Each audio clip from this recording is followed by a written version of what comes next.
Trump believed he had achieved the unthinkable. A ceasefire in Ukraine was on the table. Both sides, Ukraine and Russia, appeared ready to pause the bloodshed. Missiles would stop flying, cities could breathe again, and a potential turning point in modern history was within reach. But the celebration was short-lived.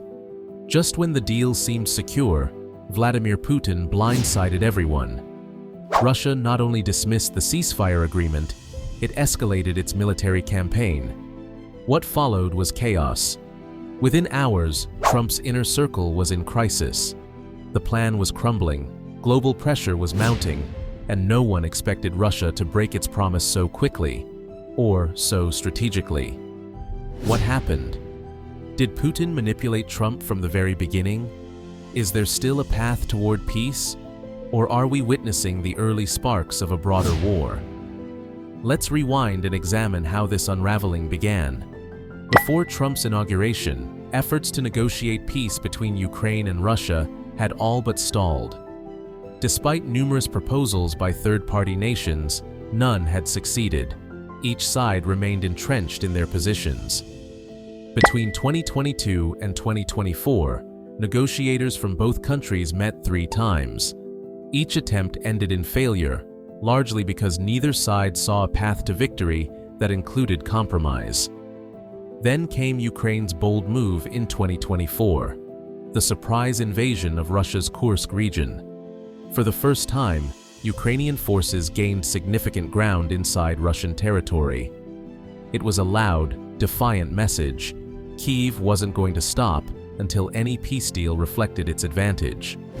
Trump, even before taking office, claimed he could resolve the war in 24 hours. He cited his long-standing rapport with Putin and confidence in his negotiation skills. Once in office, his administration jumped into action, reversing Biden-era policies that heavily favored Ukraine. Instead, Trump pushed for a rapid end to the conflict, even if it meant making uncomfortable concessions to Moscow. This shift in tone alarmed US allies and emboldened Russia. Trump's approach prioritized ending the war quickly rather than ensuring Ukraine regained its full sovereignty. His team believed that keeping 20% of Ukraine under Russian control was a price worth paying for peace. At the heart of the disagreement was Ukraine's ambition to join NATO, a move Russia has long considered a red line.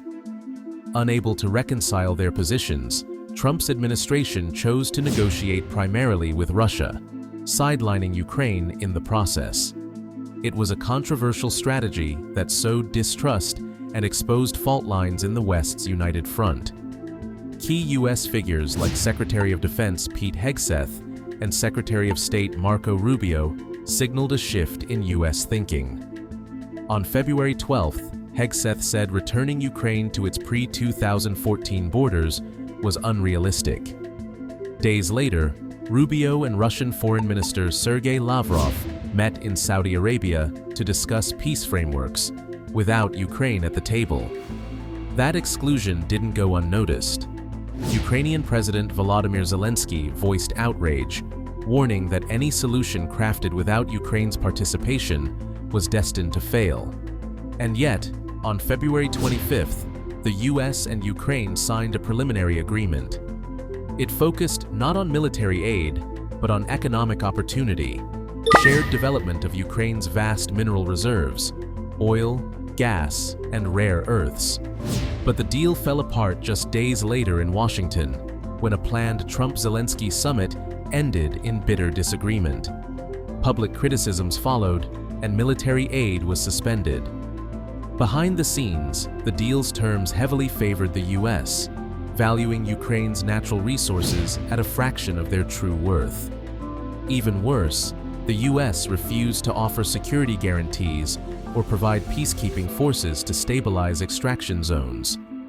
The ceasefire agreement was vague, offering little to Ukraine and giving Russia enough flexibility to restart attacks without repercussions. Still, Zelensky agreed in principle. The prospect of even a temporary reprieve was appealing. Ukraine needed breathing room, time to rebuild its forces, plan, and regroup. But Trump misread the moment. He saw Ukraine's tentative acceptance as resistance and doubted Zelensky's willingness to end the war. Efforts to fix the situation continued. In March, after more talks in Jeddah, Ukraine supported a 30-day U.S. proposed ceasefire. The U.S. resumed some military support. Days later, a phone call between Trump and Putin resulted in a symbolic breakthrough, a partial ceasefire targeting Ukraine's energy infrastructure. But Russia broke the agreement almost immediately. Missiles hit military targets. Ukrainian intelligence accused Russia of sabotaging its own pipeline to blame Kyiv. The move undermined the ceasefire and Trump's credibility. The Kremlin argued that halting hostilities only gave Ukraine a tactical advantage. Yet, ironically, both sides stood to benefit economically and militarily from even a temporary pause in the war. Russia's refusal to honor the ceasefire pointed to a deeper truth. It was never interested in peace, only in winning. And Trump's strategy, appease Russia, pressure Ukraine, was quickly proving ineffective. Behind the scenes, a power struggle was brewing in Trump's cabinet. Secretary of State Marco Rubio and senior advisor Elon Musk played key roles, each with conflicting motives and approaches. Musk, now leading the Department of Government Efficiency, influenced foreign policy through tech infrastructure and public messaging, particularly via Starlink and his platform, X. Starlink had been Ukraine's lifeline for communication and drone operations. But Musk began limiting its use in frontline areas, claiming it wasn't meant to be weaponized.